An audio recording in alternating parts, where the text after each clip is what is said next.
자, 오늘 함께 우리가 하나님 말씀 주목해서 보겠습니다. 민수기 21장 1절부터 9절까지 우리 봉독합시다. 네겝에 거주하는 가나안 사람 곧 아라세 왕이 이스라엘이 아다림 길로 온다 함을 듣고 이스라엘을 쳐서 그중 몇 사람을 사로잡은지라. 이스라엘이 여호와께 서원하여 이르되 주께서 만일 이 백성을 내 손에 넘기시면 내가 그들의 성읍을 다 멸하리이다. 여호와께서 이스라엘의 목소리를 들으시고 가나안 사람을 그들의 손에 넘기심에 그들과 그들의 성읍을 다 멸하니라. 그러므로 그곳 이름을 호르마라 하였더라. 백성이 호르산에서 출발하여 홍해길을 따라 에돔 땅을 우회하려 하였다가 길로 말미암아 백성의 마음이 상하니라. 백성이 하나님과 모세를 향하여 원망하되 어찌하여 우리를 애굽에서 인도해내어 이 광야에서 죽게 하는가. 이곳에는 먹을 것도 없고 물도 없도다. 우리 마음이 이 하찮은 음식을 싫어하노라 하며 여호와께서 불뱀들을 백성 중에 보내어 백성을 물게 하심으로 이스라엘 백성 중에 죽은 자가 많은지라. 백성이 모세에게 이르러 말하되 우리가 여호와와 당신을 향하여 원망함으로 범죄하였사오니 여호와께 기도하여 이 뱀들을 우리에게서 떠나게 하소서. 모세가 백성을 위하여 기도하매 여호와께서 모세에게 이르시되 불뱀을 만들어 장대 위에 매달아라. 물린 자마다 그것을 보면 살리라. 모세가 놋뱀을 만들어 장대 위에 다니 뱀에게 물린 자가 놋뱀을 쳐다본즉 모두 살더라. 아멘. 네, 오늘 저는 여러분과 함께 봉독한 이 말씀을 중심으로 보는 것이 사는 길이다. 보는 것이 사는 길이다. 이와 같은 제목으로 하나님의 은혜의 복음 증거하도록 하겠습니다. 요즘 우리 공동체는 민수기 말씀을 묵상하고 있습니다. 최근엔 발람의 이야기를 묵상하고 있는데 하나님 편에서 이스라엘을 축복할 것인가 아니면 모압 왕 발락의 편에 서서 이스라엘을 저주할 것인가, 그 갈림길에 서 있는 발람을 보게 됩니다. 그가 복수를 써서 이스라엘을 저주했더라면 많은 복채를 챙겼겠죠. 그렇지만 그는 결국 큰 재물을 마다한 채 하나님 편에 서서 이스라엘을 축복하는 길을 선택하고 말았습니다. 이 발람의 이야기에 우리의 마음이 움직이는 이유가 있습니다. 바로 발람이 직면했던 상황을 우리 역시 경험하기 때문입니다. 그가 하나님과 재물 사이에서 갈등하는 모습이 꼭 우리 모습 같습니다. 오늘도 우리는 이스라엘의 이야기들을 보게 될 텐데 이들의 이야기가 꼭 우리 얘기 같아서 너무 가슴에 와닿지 않습니까? 예수님께서 말씀하셨어요. 너희가 하나님과 재물을 겸하여 섬길 수 없느니라. 아멘이십니까? 아시듯이 재물은 힘이 있습니다. 이 시대에 가장 큰 힘은 돈이 가지고 있습니다. 수많은 사람에게 돈은 하나님 노릇하고 있습니다. 그래서 주님께서 2000년 전에 제자들에게 선택을 요구하셨던 겁니다. 하나님이냐 재물이냐 선택하라고 주님이 분명하게 요구하셨습니다. 선택의 문제를 저는 오늘 이 시간 신뢰의 문제로 말씀드리고 싶습니다. 하나님을 선택하는 이유가 무엇입니까? 재물보다 하나님이 더 신뢰할 만하기 때문 아닙니까? 재물을 선택하는 이유는 반대로 무엇입니까? 하나님보다 재물이 더 힘이 있다고 재물을 믿고 신뢰하기 때문 아닙니까? 오늘 우리가 주목하고 있는 이 본문 역시, 이 상황 역시 하나님을 신뢰할 것인가의 문제가 바탕에 깔려 있습니다. 방금 읽은 본문 4절을 보면 백성이 호르산에서 출발했다고 나오죠. 홍해길을 따라 에돔 땅을 우회하고 있다고 본문은 말해주고 있습니다. 이것 때문에 백성들의 마음이 상했습니다. 오늘 본문에서 그들이 원망하다가 불뱀에 물려 죽는 그 사건의 원인이 바로 이것입니다. 자, 21장 1절부터 3절에 나오는 이야기 우리가 방금 읽었는데요. 이것을 간단하게 정리하면 이렇습니다. 이 네게브 지역에 살고 있는 그 왕이 하나 있었는데 그 왕이 이스라엘에게 싸움을 걸어왔습니다. 그래서 이스라엘이 호르산에서 그 전쟁에서 이깁니다. 한번 지도를 같이 보실까요? 자, 저기 원 안에 네게브가 보이죠? 예, 그 옆에 호르산이 보일 겁니다. 저기에서 전쟁에 이겼습니다. 자, 그렇다면 우리가 이 지도에서 볼 때 네게브는 가나안의 최남단입니다. 들어가면 바로 가나안 땅입니다. 파죽지세로 북진하면 되는데 하나님이 허락하시질 않습니다. 그리고 우리가 읽지 않았지만 민수기 20장 14절부터 21절을 보면 여러분의 성경에도 소제목이 이렇게 있을 겁니다. 에돔이 이스라엘이 지나감을 거절하다. 그렇죠?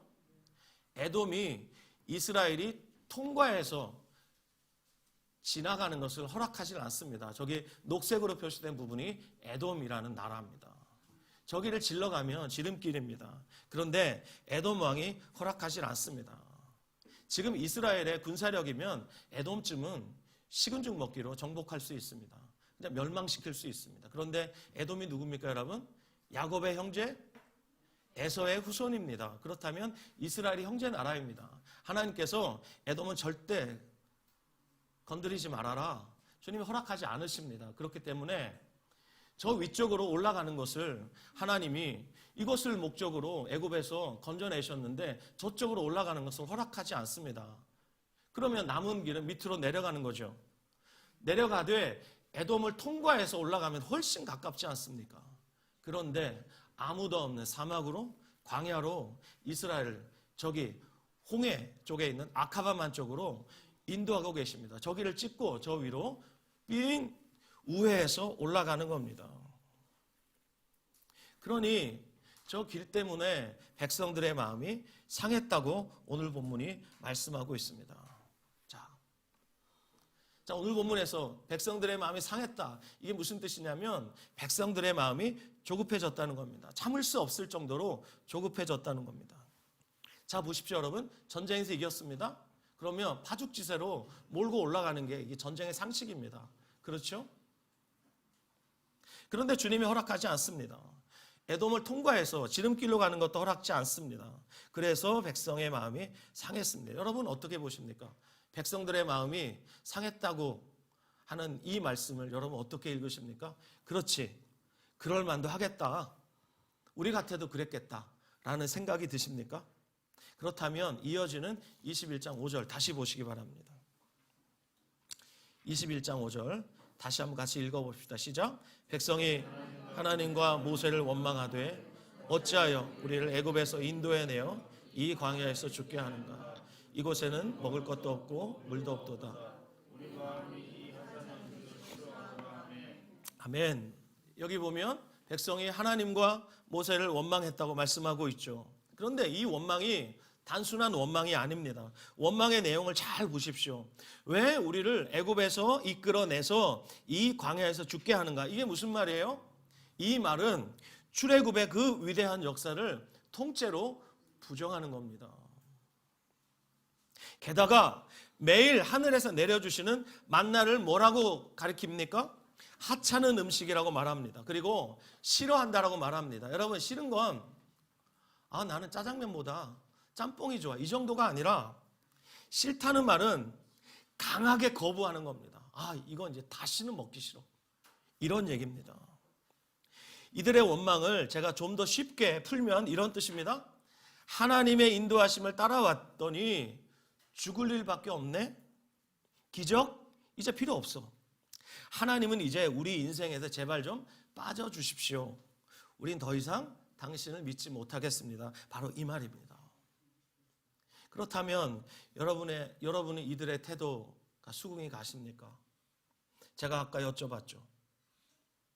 백성들의 마음이 상했다는데 여러분들도 이 말씀을 읽으시면서 나 같아도 그랬겠다. 주님 좀 너무하셨네. 이런 생각이 드십니까? 아니면 5절을 읽으시고 5절을 묵상해 보시니까 어때요? 이 수긍이 됩니까? 저는 수긍할 수가 없습니다. 지금 이들은 하나님의 지혜와 능력을 조금도 모르고 있습니다. 고린도전서 1장 25절 말씀을 보면 하나님의 어리석음이 사람보다 지혜롭다고 말씀합니다. 아멘 하십니까? 아멘. 하나님의 어리석음이 사람보다 지혜롭습니다. 또 하나님의 약하심이 사람보다 강하다고 말씀하고 있습니다. 이렇게 이들이 광야 40년 그 척박하고 간조한 땅을 지났는데 그 40년 끝자락에서 모세가 세 편의 설교를 남기죠. 그 설교가 바로 신명기의 말씀인데 하나님이 이들을 어떻게 인도하셨는가 아주 구체적으로 절절히 모세를 통해 주님이 그 마음을 쏟아 하신 말씀이 있습니다. 신명기 8장 말씀 우리 함께 볼까요? 책갈피 하시고 신명기 8장 말씀 우리 찾아서 1절부터 10절까지 읽겠습니다. 신명기 8장 1절부터 10절입니다.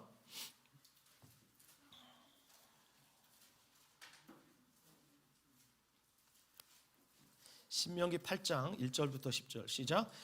내가 오늘 명하는 모든 명령을 너희는 지켜 행하라. 그리하면 너희가 살고 번성하고 여호와께서 너희 조상들에게 맹세하신 땅에 들어가서 그것을 차지하리라. 내 하나님 여호와께서 이 40년 동안에 내게 광야의 길을 걷게 하신 것을 기억하라. 이는 너를 낮추시며 너를 시험하사 내 마음이 어떠한지 그 명령을 지키는지 지키지 않는지 알려 하심이라. 너를 낮추시며 너를 줄이게 하시며 또 너도 알지 못하며 내 조상들도 알지 못하던 만나를 내게 먹이신 것은 사람이 떡으로만 사는 것이 아니요 여호와의 입에서 나오는 모든 말씀으로 사는 줄을 내가 알게 하려 하심이니라. 이 40년 동안에 내 의복이 헤어지지 아니하였고 내 발이 부르트지 아니하였느니라. 너는 사람이 그 아들을 징계함같이 내 하나님 여호와께서 너를 징계하시는 줄 마음에 생각하고 내 하나님 여호와의 명령을 지켜 그의 길을 따라가며 그를 경외할지니라. 내 하나님 여호와께서 너를 아름다운 땅에 이르게 하시나니 그곳은 골짜기든지 산지든지 시내와 분천과 샘이 흐르고 밀과 보리의 소산지요 포도와 무화과와 석류와 감람나무와 꿀의 소산지라. 내가 먹을 것에 모자람이 없고 내게 아무 부족함이 없는 땅이며 그 땅의 돌은 철이요 산에는 동을 캘 것이라. 내가 먹어서 배부르고 내 하나님 여호와께서 옥토를 주셨으므로 말미암아 그를 찬송하리라. 아멘. 네. 자, 모세의 이 설교만 들어봐도 이 이스라엘 백성의 태도가 얼마나 어처구니가 없는지 알 수 있습니다. 1절부터 10절까지 읽었는데 하나님의 지혜와 그 능력이 4절에 잘 요약되어 있죠. 이 40년 동안에 내 의복이 헤어지지 아니하였고 내 발이 부르트지 아니하였느니라. 이게 우리 하나님의 실력입니다, 여러분. 출애굽할 때 장정만 60만 명이에요. 여자와 노인과 아이들까지 하면 학자들에 의하면 적어도 200만 명은 된다고 하죠. 200만 명을 40년 동안 먹일 수 있는 그 실력이 우리 하나님의 실력입니다. 그런데 왜 하나님이 그렇게 능력이 많으시고 그렇게 지혜가 무궁하신 하나님이 왜 이스라엘을 광야로 인도했답니까? 오늘 본문 2절 방금 읽었죠. 여기에 그 답이 있죠. 내 하나님 여호와께서 이 40년 동안에 내게 광야의 길을 걷게 하신 것을 기억하라. 이는 너를 낮추시며 너를 시험하사 내 마음이 어떠한지 그 명령을 지키는지 지키지 않는지 알려 하심이라. 하나님의 지혜가 부족했기 때문이 아니죠. 하나님의 능력이 모자랐기 때문이 아닙니다. 이유는 단 하나입니다. 이스라엘의 마음을 시험하시기 위함입니다. 그 마음이 어떠한지 알아보시려고 주님이 이렇게 하신 겁니다. 주님이 몰라서 하신 것이 아니라 그들이 정말 하나님을 믿어주기를 원하셨던 겁니다. 다시 오늘의 본문 민수기 21장으로 돌아오셔서 본문에서 지금 하나님을 원망하고 있는 이스라엘 백성들의 마음이 어떤 마음일까? 제가 생각하고 또 생각해 봤습니다. 이 마음은 한마디로 하나님을 믿지 못하는 불신의 마음입니다. 여러분 앞을 보십시오. 하나님을 불신할 때 우리 안에 두 가지 현상이 발생합니다. 이걸 여러분 마음에 오늘 담아 가셔야 됩니다. 하나님을 믿지 못할 때 우리 안에 두 가지 현상이 벌어지는데 오늘 본문 민수기 21장 5절에 이 두 가지가 아주 잘 설명이 되어 있습니다. 5절 다시 한번 읽겠습니다. 시작. 백성이 하나님과 모세를 향하여 원망하되 어찌하여 우리를 애굽에서 인도해 내어 이 광야에서 죽게 하는가? 이곳에는 먹을 것도 없고 물도 없도다. 우리의 마음이 이 하찮은 음식을 싫어하노라. 예, 하나님을 불신할 때 두 가지 우리의 마음에 일어나는 현상. 그 첫 번째는 미래를 두려워하게 된다는 것입니다. 이 두려움이 5절에 어떻게 언급되어 있습니까? 우리를 애굽에서 인도해 내어 이 광야에서 죽게 하는가? 아직 죽지 않았습니다. 그런데 마치 이제 곧 죽을 사람들처럼 호들갑을 떨고 있습니다. 그리스도인들 중에도 습관적으로 이런 두려움에 사로잡혀 있는 사람들이 있어요. 우리 중에는 그런 사람들이 없어요. 그렇지만 습관적으로 여기저기 예언을 받으러 다니시는 분들이 있어요. 제가 그랬어요. 이 복음을 모를 때 정말 제 미래가 너무 궁금한 겁니다.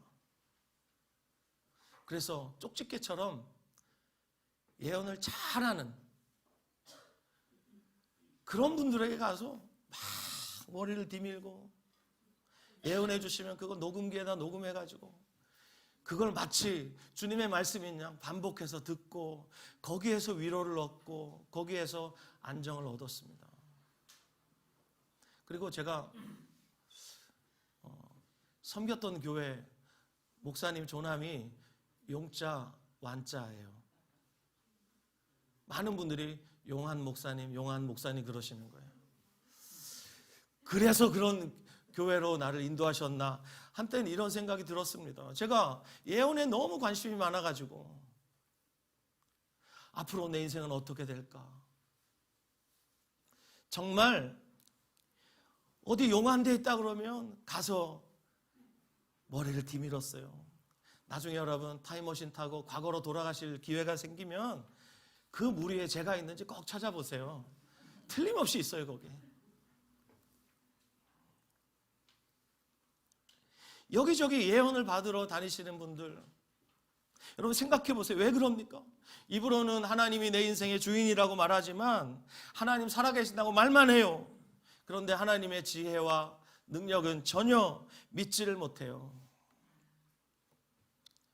하나님을 믿지 못하니까 가까운 미래뿐 아니라 내 인생 전체를 통째로 두려워하는 거예요. 이러다 나 죽으면 어떡하지? 이러다 망하면 어떡하지? 그런 두려움이 우리의 마음을 막 사로잡는 거예요. 여러분, 불신의 반대가 두려움이라는 것을 꼭 기억하셔야 됩니다. 여러분에게는 어떤 두려움이 있습니까? 이러다 나 시집도 못하고 늙어 죽으면 어떡하지? 나 계속 백수로 지내면 어떡하지? 나 이러다 쫄딱 망하면 어떡하지? 또 자식들 보시면서 여러분, 저게 사람 구실은 할 수 있을까? 하나님, 내 자식 좀 어떻게 해주세요? 내 자식 좀 어떻게 해주세요? 간절히 기도는 하는데 그 기도의 대부분이 그냥 두려움에서 나오는 거예요. 어떡하죠 주님? 어떡하죠 주님? 내 자식 어떻게, 뭘 어떻게 해요? 내 자식 주님이 주인이 누군데? 주님이신데요. 자, 미래를 두려워하는 마음이 생기게 됩니다. 두 번째, 하나님을 믿지 못할 때 그 마음에서 일어나는 현상, 그 두 번째는 현재에 대한 불만족입니다. 5절에 이렇게 언급되어 있죠. 이곳에는 먹을 것도 없고 물도 없도다. 우리의 마음이 이 하찮은 음식을 싫어하노라. 여러분, 이스라엘의 광야 여정을 생각해 보세요. 하나님이 아침마다 만나 내려주셨어요. 이스라엘 진영 안에만 내려주신 거예요. 이스라엘 진영 바깥에는 만나가 없어요. 이스라엘 진영 안에만 소박하게 매일마다 만나를 내려주셨어요. 그리고 고기 먹고 싶다 그러면 주님께서 메추라기를 보내주세요. 여기 보세요. 이곳에는 먹을 것도 없고, 맞죠? 광야에 먹을 게 뭐가 있겠습니까? 농사 지을 수 있습니까? 불가능하죠. 그런데 먹고 싶다 그러면 주님이 다 하시고 어떻게 해요? 메추라기 보내주시죠. 그리고 마실 물도 없답니다. 아니요. 주님은 그들이 목마르다고 말씀하시면 반석을 터뜨려서 물을 강물처럼 폭포처럼 쏟아내시는 우리 하나님이십니다. 할렐루야. 그러면서 이들이 이렇게 말하죠. 이 하찮은 음식을 싫어한다. 이 하찮은 음식은 그들이 40년 내내 먹었던, 매일 먹던 만나를 가리킵니다. 아시다시피 이스라엘 진영의 40년간 매일 내린 만나는 일상의 기적이었습니다. 여러분도 아시다시피 이스라엘 백성에게 만나는 기적에 깔려 죽을 만큼 반복되는 일상이었습니다. 그런데 지금 본문 속에 이스라엘은 하나님을 믿지 못합니다. 하나님 믿지 못합니다. 우리 인생에서 빠져달라고 지금 하나님께 요구하고 있는데 하나님 믿지 못하니까 그런 거죠. 하나님 믿지 못하니까, 하나님이 싫으니까 매일의 기적이 이제 아무런 감동도 만족도 주지 못하고 있는 겁니다. 오히려 그것이 무가치해 보이고 시시해 보이기까지 합니다. 오늘 우리는 매월 첫째 주일에 거행하는 성찬신과 함께 예배 드리는 자리에 있습니다. 우리가 먹고 마시는 이 빵과 포도주, 예수님의 살과 피를 상징합니다. 아멘이십니까? 특별히 빵은 생명의 빵으로 오신 우리 주 예수 그리스도를 상징합니다. 오늘 본문 민수기 21장에서 이스라엘 백성이 싫어하며 거부하고 있는 이 하찮은 음식, 이 만나가 바로 생명의 빵이신 예수님을 상징하는 음식입니다. 우리의 신앙생활에서 가장 중요한 게 뭐예요? 바로 이 하찮아 보이는 이 만나가 상징하는 우리 주 예수 그리스도, 예수님이 우리의 주인이시라는 것, 그것 하나로 만족하는 거예요. 예수 그리스도와 비교할 것은 세상에 없기 때문에 그래요. 우리가 예수님 한 분이면 충분하다 그러니까 믿음이 없는 분들은 대번 그 마음속에서 막 올라옵니다. 예수님 한 분으로 충분하긴 뭐가 충분해? 아직 그분은 예수님 누구이신지 몰라서 그래요. 예수님과 비교할 수 있는 건 세상에 없어요. 할렐루야. 그 어떤 것이 예수님보다 가치 있습니까? 그 어떤 것이 예수님보다 큽니까? 예수님 사랑보다 큰 사랑이 있습니까? 그 사랑의 높이와 깊이와 그 넓이와 길이를 우리가 평생을 알아가도, 아니 영원히 알아가도 다 알 수 없기 때문에 우리에게 영생을 주신 것 아닙니까?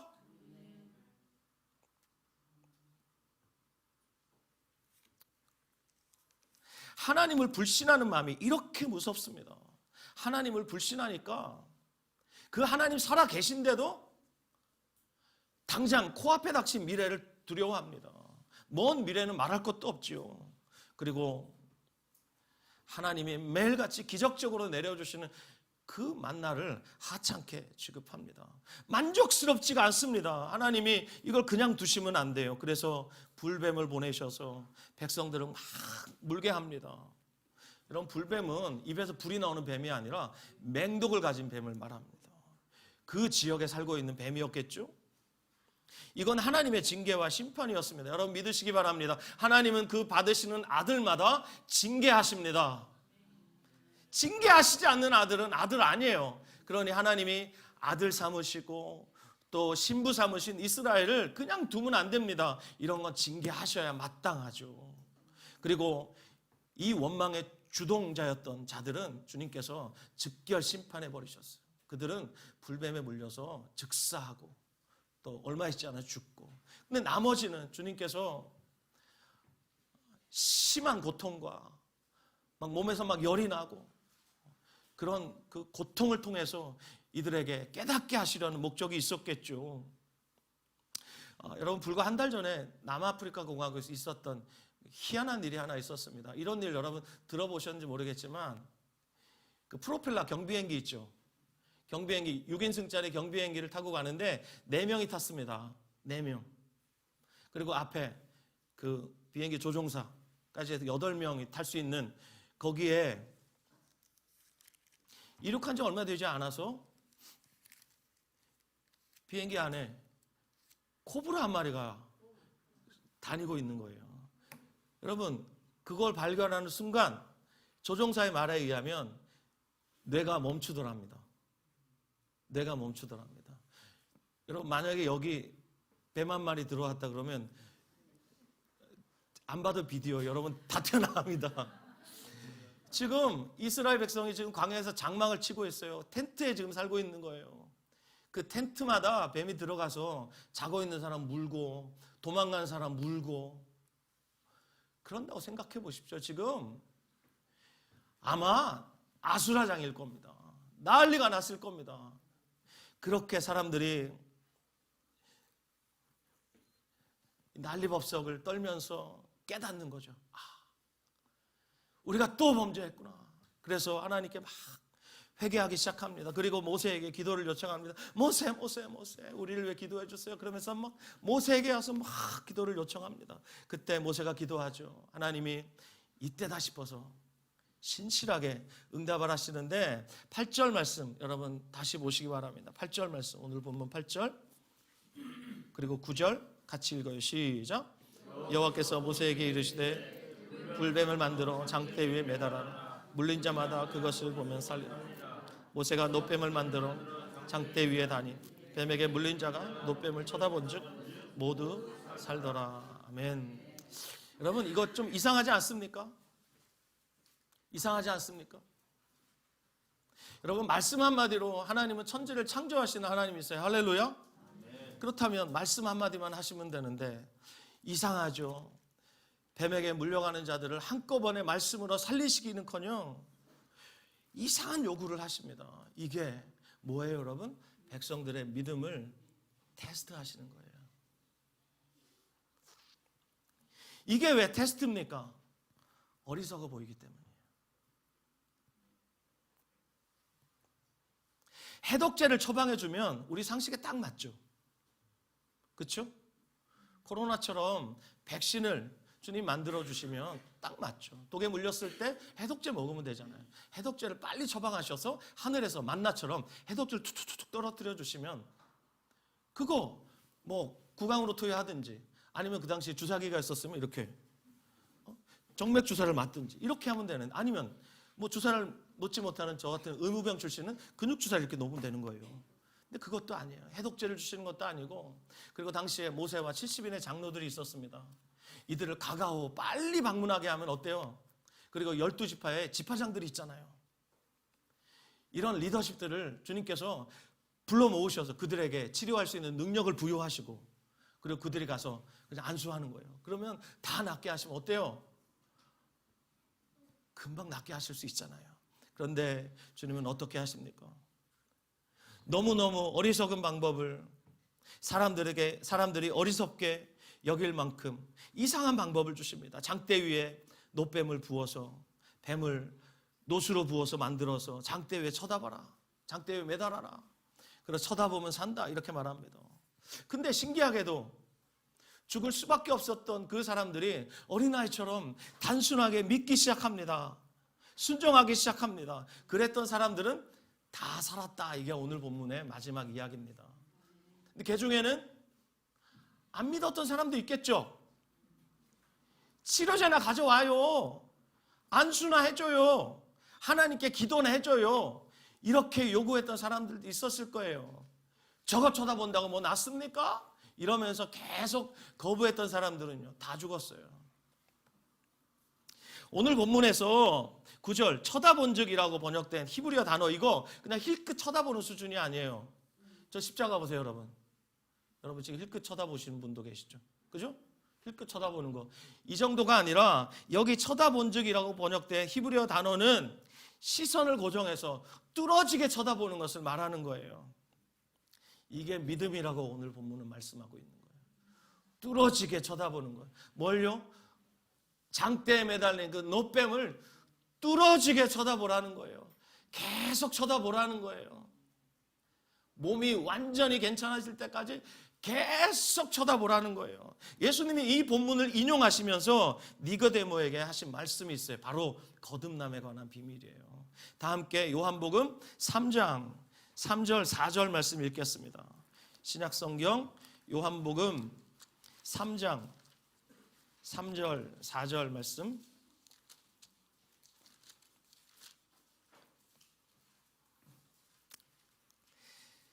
시작. 예수께서 대답하여 이르시되 진실로 진실로 내게 이르노니 사람이 거듭나지 아니하면 하나님의 나라를 볼 수 없느니라.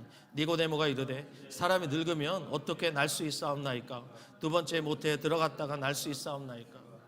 거듭남에 관한 위대한 주제를 말씀하시는데 니고데모가 전혀 알아듣질 못합니다.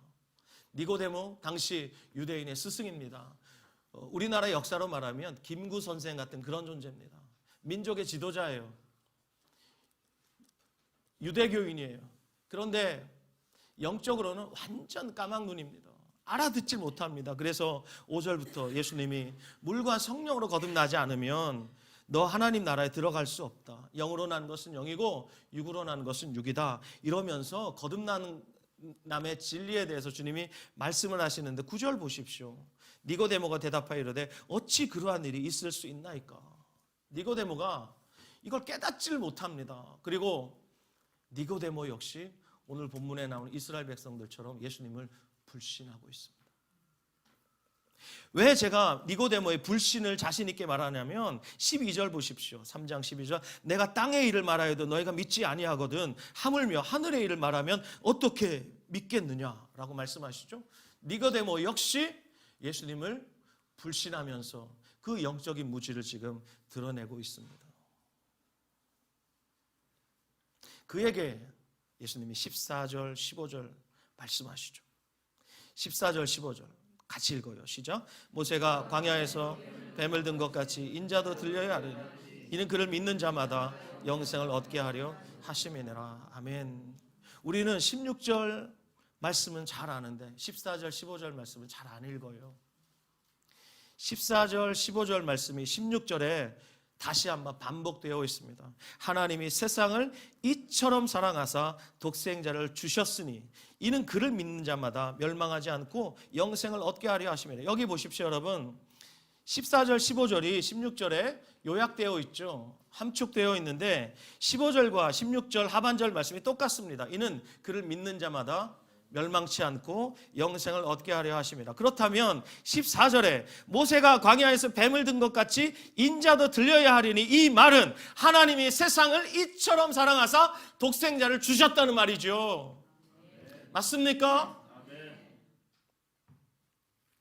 그렇다면 오늘 우리가 읽은 민수기 21장 말씀은 예수님의 십자가 사건을 예표하는 말씀이라는 것을 우리가 알 수 있죠. 예수님이 직접 그 말씀을 인용하시면서 거듭남에 관한 놀라운 비밀을 니고데모에게 말씀하셨어요. 뿐만 아니라 오고는 모든 교회를 향해 주님이 이것이 거듭남이다 라고 말씀해주고 계시는 거예요. 그렇다면 여러분 예수님의 십자가 사건은 어떤 사건입니까? 미련한 사건입니다. 어리석어 보이는 사건입니다. 광야에서 장대에 노뱀을 부어 만들어 매달아라. 그걸 보면 산다. 그랬을 때 참 너무 비상식적이네. 저거 쳐다본다고 사나 이 사람들아. 그랬던 사람들 다 죽었습니다. 그런데 어린아이처럼 정말 순전하게 단순하게 기쁨으로 믿고 바라봤던 사람들, 그것도 힐끗 쳐다보고 마는 것이 아니라 뚫어지게 바라보면서 계속 그 노뱀을 주목했던 사람들은 다 살았습니다. 우리 다 함께 고린도전서 1장 18절 말씀 읽겠습니다. 고린도전서 1장 18절. 여러분 조금만 더 힘을 냅시다. 이제 설교가 거의 끝나갑니다. 소망을 가지고 밭을 가시기 바랍니다. 자, 1장 18절 시작. 십자가의 도가 멸망하는 자들에게는 미련한 것이요 구원을 받는 우리에게는 하나님의 능력이라. 아멘 하십니까? 아멘. 22절부터 25절 읽겠습니다. 시작. 유대인은 표적을 구하고 헬라인은 지혜를 찾으나 우리는 십자가에 못 박힌 그리스도를 전하니 유대인에게는 거리끼는 것이요 이방인에게는 미련한 것이로되 오직 부르심을 받은 자들에게는 유대인이나 헬라인이나 그리스도는 하나님의 능력이요 하나님의 지혜니라. 하나님의 어리석음이 사람보다 지혜롭고 하나님의 약하심이 사람보다 강하니라. 아멘. 쳐다보면 산다. 그 어리석게 보이는 그 장대 위에 매달린 노뱀을 쳐다보면 산다. 그것이 십자가를 예표하는 사건이었습니다. 여러분 예수님의 십자가는 유대인들에게는 거리끼는 것이었습니다. 왜요? 그들이 예수님을 십자가에 못 박아 죽였기 때문이죠. 헬라인들에게는 미련한 것이었습니다. 헬라 철학으로 예수님이 육체를 입고 성육신하시는 것, 그리고 이 육체를 입고 부활하시는 것, 이건 헬라 철학으로 볼 때 정말 미련한 것이었어요. 정말 무지한 것이었어요. 헬라 철학은 할 수만 있다면 이 육체를 빨리 벗어버리고자 했거든요. 그런데 이 육신을 입고 성육신 하시고 또 부활하실 때도 이 육신을 입고 부활하신다니까 헬라 철학에 심취한 자들이 볼 땐 정말 미련하게 짝이 없는 거예요. 근데 주님은 그 미련한 십자가를 지시고 모든 사람들이 어리석게 보는 그 십자가를 지시고 말씀하시는 겁니다. 십자가에 높이 달리셔서 높이 달리신 그분께서 말씀하시는 겁니다. 나를 바라보면 산다. 그리고 너희가 할 일은 내가 십자가에 높이 들렸듯이 너희의 삶의 목적은 나를 높이는 것이다. 이것이 주님이 십자가에서 우리에게 요구하셨던 겁니다. 쳐다보면 삽니다. 쳐다보는 것이 믿음입니다. 그런데 여러분 아십니까? 모든 사람은 예외 없이 저마다 무언가를 쳐다보며 사는 대상이 있습니다. 단순히 힐끗 무관심하게 쳐다보기도 합니다. 요즘 주식이 열풍이고 코인이 열풍이니까 힐끗 쳐다보면서 관심을 표하기도 합니다. 하지만 주식 공부 해보십시오. 전 안 해봤는데 해본 사람들이 박이 터진답니다. 그러니 힐끗 쳐다보다가 그냥 그만두지요. 부동산? 여기 부동산 사업하시는 분도 계시지만 부동산 그거 그냥 틈틈이 부업처럼 해가지고 되는 게 아니랍니다. 우리는 하나님의 임재를 기뻐하지만 부동산 공부하시는 분들은 주말마다 임장이라는 걸 떠난답니다.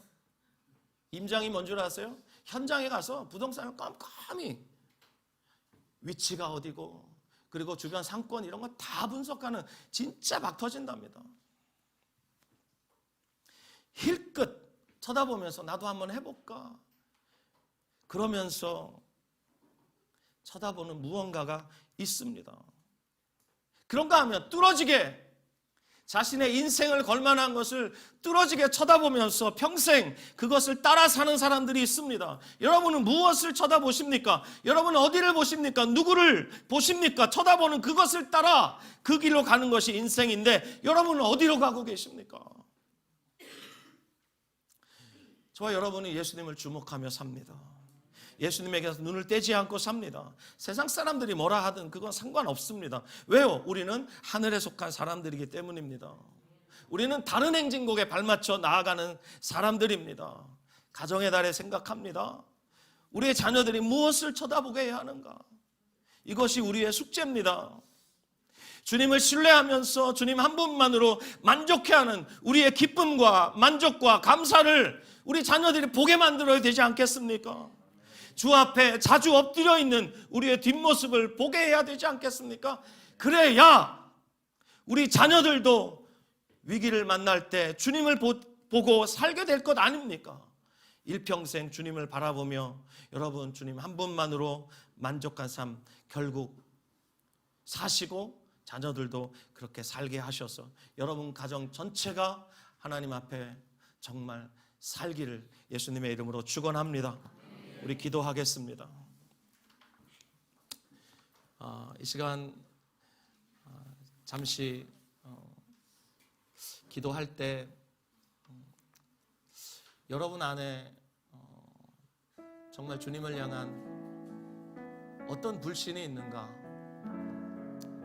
하나님 제가 주님께 의지해봤지만 정말 이건 정말 너무 실망스러웠습니다. 그래서 이 영역은 저 주님께 의지 안 하렵니다. 그런 영역이 있습니까, 여러분? 우리가 하나님을 신뢰한다는 말은 하나님의 모든 것을 신뢰한다는 것입니다. 하나님의 모든 성품을 우리가 사랑한다는 것입니다. 하나님이 허락하시는 모든 것들을 기쁨으로 받아들인다는 것입니다. 그것이 하나님을 신뢰한다는 말입니다. 여러분의 쓰디쓴 그 기억 때문에 하나님을 신뢰하지 못하는 어떤 영역이 있습니까? 그 영역이 이 시간 주님 앞에 꺼내 놓으십시오. 하나님은 여러분의 삶 전체를 여러분의 인생뿐 아니라 여러분의 영생까지도 책임지실 수 있는 능력의 하나님이시고 지혜의 하나님이신 줄 믿습니다.